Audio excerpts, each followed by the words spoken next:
যেহেতু নির্বাচন কমিশন থেকে 5টা ভোটার তালিকা প্রকাশ করেছে, ভোটার তালিকা প্রকাশ করার মানে হলো এখানে ভোটার কেন্দ্রের ব্যাপারে যদি কোনো আপত্তি থাকে আপত্তি জানাবে।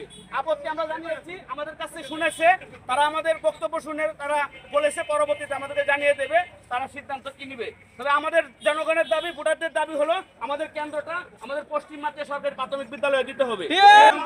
আমাদের দাবি মানতে হবে। এবং মহিষবের কর্তৃক 1 নং ওয়ার্ড আমাদের সকলের দাবি আপনার গাগলাইল যে কেন্দ্রটা আমাদের পড়েছে পশ্চিম মাতিয়া এবং মহিষবেরের অর্ধেকটা প্রায় গাগলাইল আর অর্ধেকটা পশ্চিম মাতিয়া।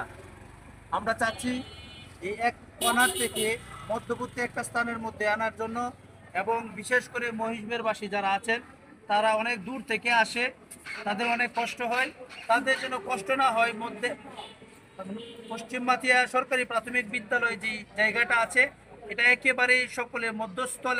11 নং ইউনিয়নের 2 নং ওয়ার্ডের 1 ও 2 নং মিলায় একটা ওয়ার্ড, ওই 2টা ওয়ার্ডের একটা ভোট কেন্দ্রটা একেবারে ওয়ার্ডের সীমানার বাহিরে। এটা পরে গেছে 3 নং ওয়ার্ডের গাংলাইলে একটা স্থাপনা পড়ছে 2 নং ওয়ার্ডে।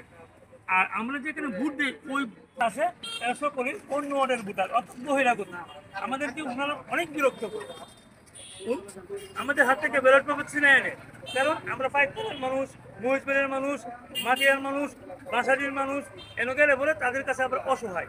কমিশন থেকে খসড়া ভোটার কেন্দ্রের তালিকা প্রকাশ করার পরে ওইখানে খসড়া ভোটার তালিকায় বলা ছিল যদি কোনো কেন্দ্রের ব্যাপারে কারো আপত্তি থাকে তাহলে আপত্তি লিখিতভাবে জানানোর জন্য। তো আলহামদুলিল্লাহ আমরা আমাদের 11 নং দানাপাটল ইউনিয়নের 2 নং ওয়ার্ডের আলহাজ আমিরউদ্দিন উচ্চ বিদ্যালয়ের যে কেন্দ্রটি রয়েছে ওই কেন্দ্রটির ব্যাপারে আমাদের আপত্তি ছিল। সেই আপত্তি আমরা লিখিতভাবে জেলা নির্বাচন অফিসে আমরা জানিয়েছি। জানানোর পরে তারা আমাদেরকে আজকে হ্যারিংয়ে ডেকেছে, তারা আমাদের বক্তব্য শুনেছে। তারা আমাদের বক্তব্য শোনার পরে তারা বলেছে যে আমরা পরবর্তীতে একটা ডেটে আমরা আমাদের রেজাল্টটা দিয়ে দেব। এটা মূলত আমরা যে লিখিত আবেদনটা করেছিলাম, লিখিত আবেদনটার উপরে আজকে আমাদের মুখ শুনছে আর কি, আমাদের কি সমস্যা, কি কারণে আমরা কেন্দ্রটা চাচ্ছি। মূলত আমাদের এই কেন্দ্রটা আমাদের মহিষবের, পাইকপাড়া, মাতিয়া, বাসাটি এই 4টা গ্রাম নিয়ে এই কেন্দ্রটা মহিষবের পাইকপাড়া থেকে 5 কিলোমিটার রাস্তা হেঁটে এসে নিরুৎসাহিত হয়। মানুষরা হেঁটে আসতে চায় না, কারণ মানুষের এত দূর থেকে হেঁটে আসা অনেক কষ্ট হয়। ভোটাররা যদি বাড়ির কাছে, বিশেষ করে আমরা যেখানে দাবি করেছি প্রাথমিক বিদ্যালয়ের মাঠে, মাতিয়া প্রাথমিক বিদ্যালয়ের মাঠে আমরা স্কুলে যে আমরা দাবিটা করেছি কেন্দ্রের, ওই কেন্দ্রের পাশ দিয়ে মহিষবের এবং পাইকপাড়ার মানুষ বা মাতিয়ার ম্যাক্সিমাম ভোটাররা এই আলহাজ আমিরউদ্দিনে যায় ভোট দিতে।